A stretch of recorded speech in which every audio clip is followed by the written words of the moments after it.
ఇన్నేళ్ళ నా భారతదేశ చరిత్ర అని లెక్కగట్టడానికి ఖాళీ ఎవరికి ఉందండి?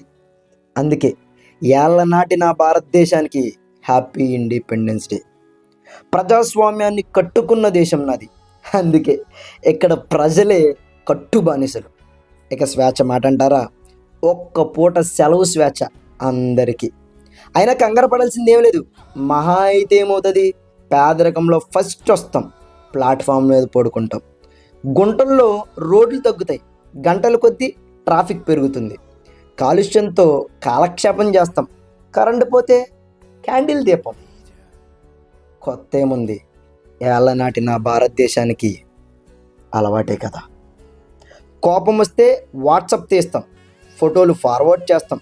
ఈ బాధలన్నిటినీ ఈ ఇండిపెండెన్స్ రోజున బూందీలో కలిపేసి ఖడ్గం సినిమా చూస్తూ కామ్గా నమిలేస్తాం. లేని సుఖాలకి పరుగులు పెడతాం, కట్టిన ఇళ్ళకి అప్పులు కడతాం. మేము ఎక్కడైనా బ్రతకగలం, ఒక్క మా ఊర్లో తప్ప. అందుకే హైదరాబాదు, సికింద్రాబాదు అంటూ బాదుకుంటూ వెళ్ళిపోతాం. కొత్త ఏముంది? ఏళ్ల నాటి నా భారతదేశానికి అలవాటే కదా. నీళ్ళ కోసం బిందెలతో కొట్టుకుంటాం, కానీ అదే రోజున బండి ఈఎంఐ కడతాం. అలా ఆశ్చర్యం ఎందుకు? యుగాల నాటి చరిత్ర మాది. ప్రపంచానికి అన్నీ నేర్పించాం, కానీ ఎక్కడో మా కథలు మేము మర్చిపోయాం అంతే. అయితేనే నచ్చింది రాసుకుంటాం, చరిత్రల్ని చేదస్తాం అంటాం, కల్పితాలను మాత్రం కళాశాలలో చెప్పుకుంటాం. మహా అయితే ఏమవుతుంది? తాతల పేర్లు మర్చిపోయి గూగుల్ని అడిగి మరీ పేర్లు పెట్టుకుంటాం. అయినా నిజాలు ఎవరికి కావాలి? మా హీరో సినిమా బాగుండాలి. న్యాయం ఎవరికి కావాలి? మా నాయకుడు జిందాబాదులు కొట్టాలి. గట్టిగా అడిగితే నా విషయాలు ఎవరికి కావాలి? పక్కనోడి విడాకుల గురించి తెలియాలి. కొత్త ఏముంది? ఏళ్ల నాటి నా భారతదేశానికి అలవాటే కదా.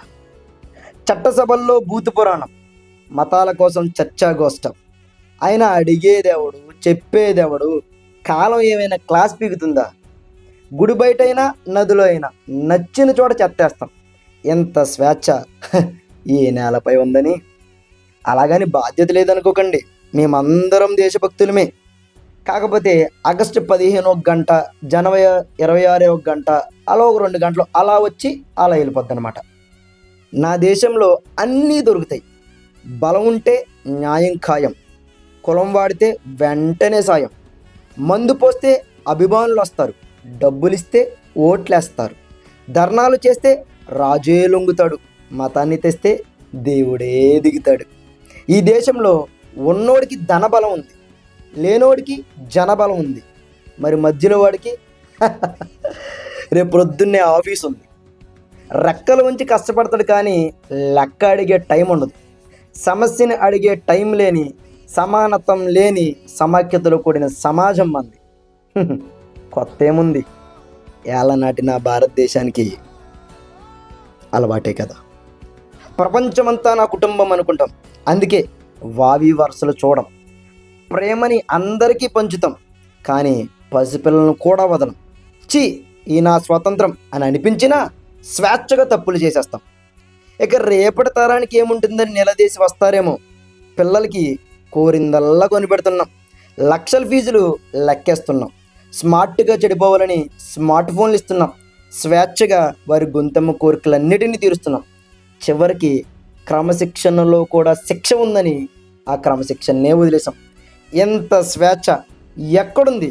అందుకే గట్టిగా మరొక్కసారి హ్యాపీ ఇండిపెండెన్స్ డే అని చెప్పు. ఎందుకంటే ఇలా చెప్పడం కొత్త ఏముంది? ఏళ్ల నాటి నా భారతదేశానికి అలవాటే కదా.